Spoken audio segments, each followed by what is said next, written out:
I got this going now.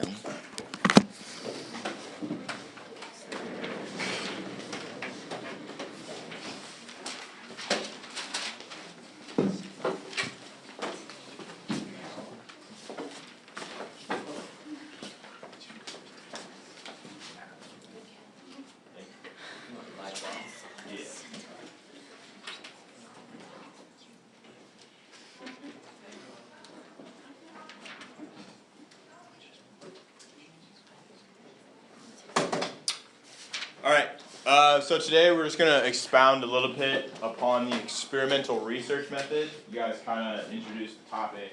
Last week talked a little bit about independent and dependent variables, so we're just going to be reinforcing that concept.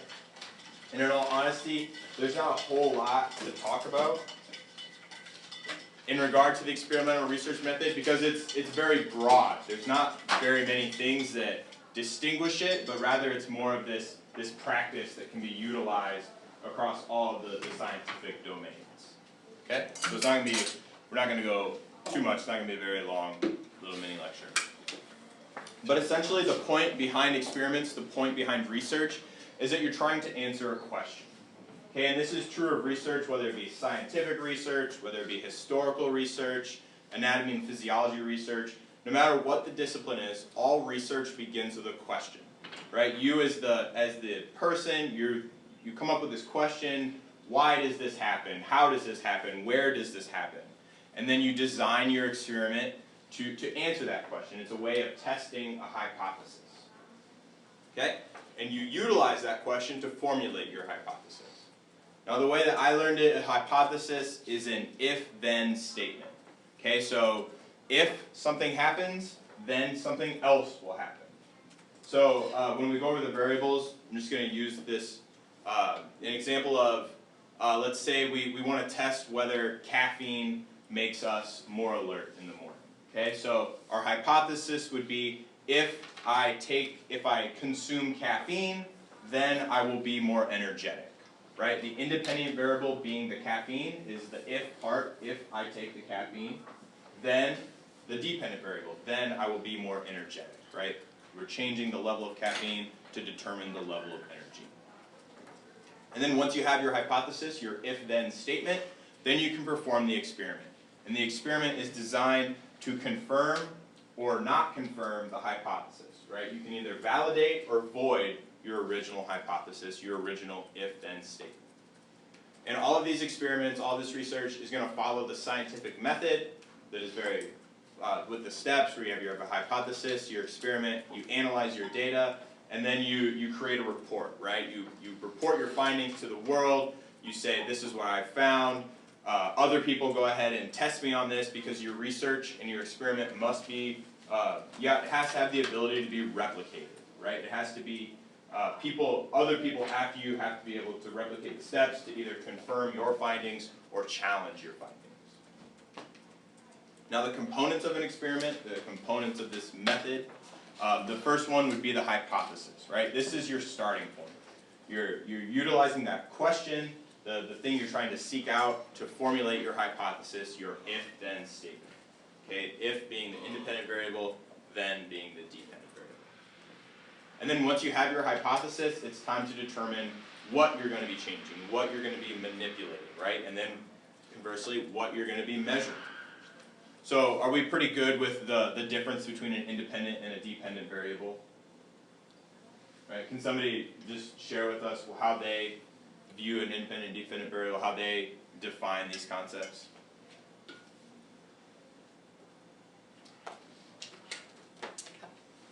Basically, like the independent variable is what you change or manipulate, and then the dependent variable is what you measure. Like yep. Very good. Very good. Right? So independent variable, this is the thing that is changing, right? So between your control group and your experimental group, this is the thing that is different between those two groups. Your dependent variable, that would be the thing that you're trying to measure. You're trying to answer this question. It's all about the question. Okay, and then do we know what a control variable is? Do we know what a control variable is? Clayton? You have a certain, I don't know, you are to choose what happens, or like you're able to depict what happens? Kind of. So the control, Doris? A variable, like an experiment, which is basically Unchanged, right? So these are, a control variable would be any variable that is kept consistent across both the experimental and the control group. Okay, so if we go back to the example about caffeine consumption and its impact on energy levels, a control variable would be maybe we give both the experimental and the control group the same breakfast foods, right? We have them drink, or we take the test at the same time of day, right? Are your energy levels going to be different in the morning versus the afternoon? Yes. So if we're going to be testing energy levels, we want to make sure that we test at the same time for both groups. We want to make sure that they've had the same foods that day, right? Because it's all about, we want to isolate the independent variable, so we have to keep a lot of the other variables constant across so that we can isolate that one variable. Okay, anything, even like the location that we're doing the test, the time of day we're doing the test, the population makeup, are we using men and are we comparing men with women, or we want to compare men with men, we want to compare people of relatively the same ages, because these are all variables that could have an impact on our dependent variables. We want to do our best to control those outside variables and only have a difference between our independent variable. And then do we know what a confounding variable is? Our last type of variable. Cal? I always get confused with lurking, but isn't it when you know the variable exists and it's affecting your research, but you can't do anything about it? Exactly. So this is something that might be skewing your results. Okay, so especially in sociology, where we're doing experiments on large groups of people, we're doing them out in society, these are not necessarily confined within a lab, you're going to have a lot of confounding variables. These things that you know are impacting your results, but you can't necessarily control them. Okay, so like confounding variables, especially if you're working with large populations of people, one could be age, right? You're not going to be able to get the same uniformity across ages when you're looking at society, so the age might be a confounding variable, gender might be a confounding variable, time of day might be a confounding variable. These are simply things that you have to report, because when you write your report, you're putting forth your information, you have to note these. You have to say, this might have influenced my findings, but I couldn't do anything about it, right? It is just something that needs to be known in order for your data, for your research to be valid. And then the last things are our control and our experimental group. Do we know the difference between those? Right, your experimental group is the one receiving the treatment. They're the one that the independent variable is being utilized upon. Where your control group is simply that. They're uniform across the board, and that way you can have something to test your experimental group. Again, you can compare and contrast results in order to determine if your hypothesis is valid. Does anyone have any questions before we move on? Alright, so then the last thing that we're going to talk about is just the process with which you go about conducting an experiment or conducting research. So the very first thing, you determine your hypothesis, you come up with the question you're trying to answer, and then you have to determine your variables, right? You have to determine what you're going to change, you're going to have to determine what you're going to control, so determine your independent variable, what you're going to change, determine your dependent variable, what you're going to be measuring, but then you also have to determine your control variables. What are you going to keep constant across the entirety of the experiment? What are the constants between the control group and the experimental group? And then you have to run a pretest. You have to establish a baseline. Okay? That baseline is then going to allow you to see if change has occurred. So once you do your pretest, once you bring the people in, get a baseline, gather some data, then you can go about and administer your independent variable. You can change something and you can see how it impacts the dependent variable. Basically, this is the part where you're actually conducting the experiment, this administration of the independent variable. Bless you. Once you administer your independent variable, you go ahead and do your post-test. This is where you're going to see the impact or the change that has been brought about by the independent variable. Okay, you're going to run the test on both the experimental group and the control group, because both have to be subjected to the same thing. And then once you do your post-test, gather all your data, then you can compare. You can see the hard evidence, you can see the statistical data that will either reinforce or negate your hypothesis. And then the last step, once you gather all your data, you do your analysis, you do the comparing and contrasting, then you either validate or void your hypothesis. This basically just states that you agree with your hypothesis holds true, or you found that your hypothesis does not hold true. And I think we often think that it's the validation of the hypothesis is the important part, but we can learn just as much about from a void hypothesis as we can learn from a validated hypothesis, right? We necessarily may not know how something works, but we might know how something doesn't work. We might know a way that this isn't the case, right? And we can learn a lot from that. All right, does anybody have any questions? We didn't go over too much. It's not, like as I said, these basic concepts, these can be applied to any research, regardless of whether you're doing it in psychology, sociology, or physics, chemistry, anatomy, physiology, basically across the scientific world. We good? All right. So now we're gonna give you guys a little bit of a practice in addressing and figuring out what the independent and dependent variables are. You're gonna look through some scenarios. You're gonna be asked to just determine what is what. So the first one, we're just gonna watch a short video, and we'll kind of work through that one as a class. And then you guys have a worksheet that you can work on with partners or in groups and go through and read about that. So.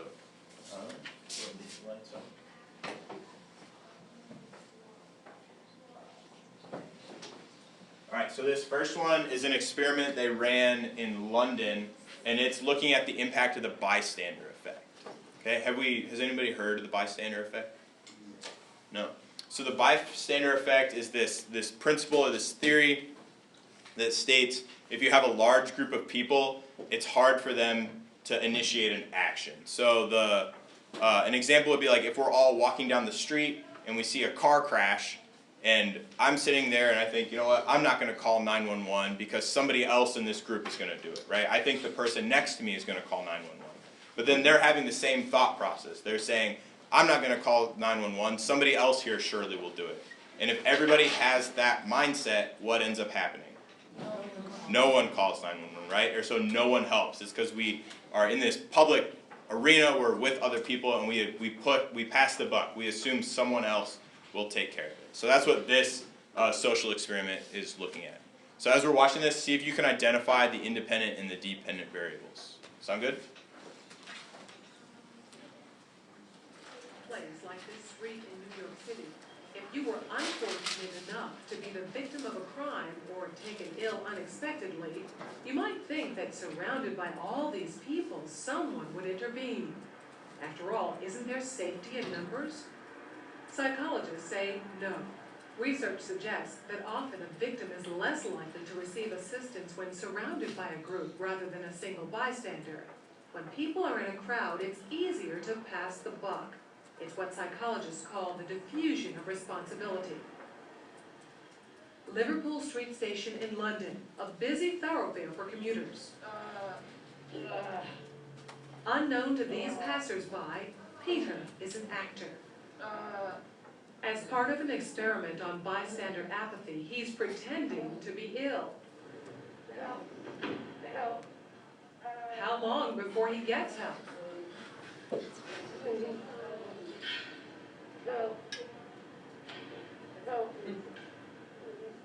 Helping would be inconvenient or even risky. He lies there for more than 20 minutes and no one raises an eyebrow. It's always very distressing to watch situations like this where people are obviously suffering and no one's actually helping them.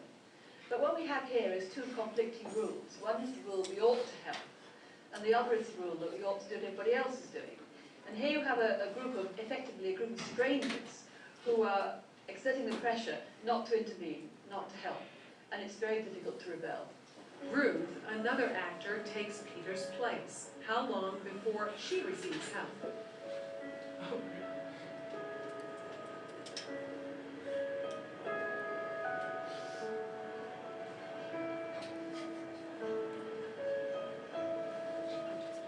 4 minutes later, and 34 people have passed without stopping. Well, people don't really want to know. They just haven't got the time. Well, they have got the time, they just don't want to get involved. Unwittingly, these strangers have silently formed a temporary group with a rule: don't get involved. They're afraid to stand out from the crowd and won't take action if no one else does. This woman has clearly spotted Ruth, but she conforms to the rule and does nothing.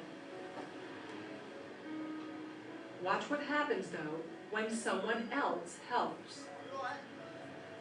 You alright? Yes, thank you. Sure, you look a bit flaky, you alright? She suddenly finds herself in a different group with a new rule: to help.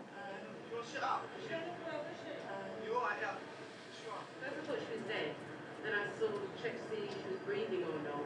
And I looked around and I couldn't believe that no one had noticed her because there was a bloke sat there just absorbed in reading a newspaper.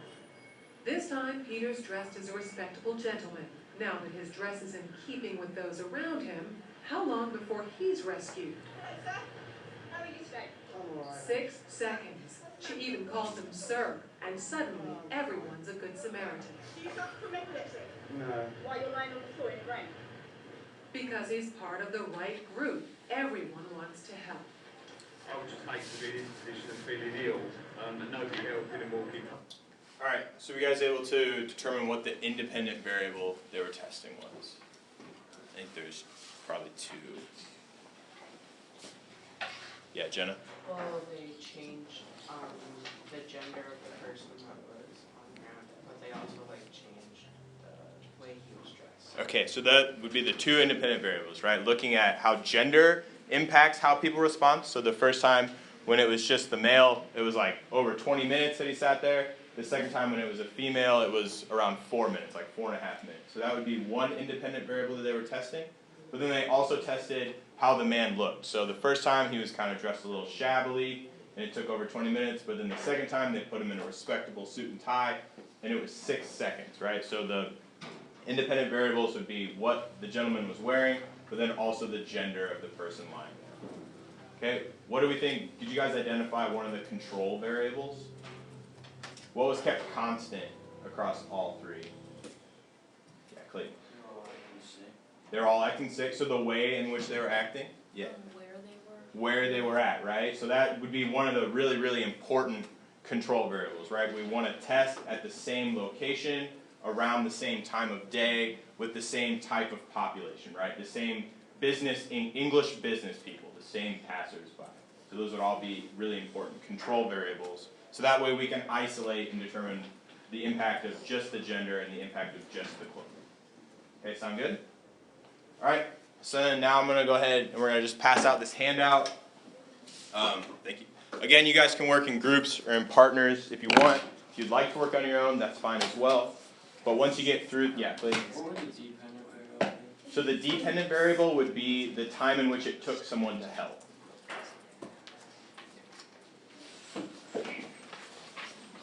But then once you guys get done with this, it's just 3 examples to read through, and then it has you guys create your own example. Just more practice for you creating your own independent and dependent variables. But once you get done with this, the rest of the time will be yours. You guys do have your outliers discussion post that's due tomorrow. You guys can continue reading on outliers, or if you have work you need to do for other classes, feel free to do that as well. Okay, Doris? That's just a stretch? Does anybody have any questions about the experimental research method?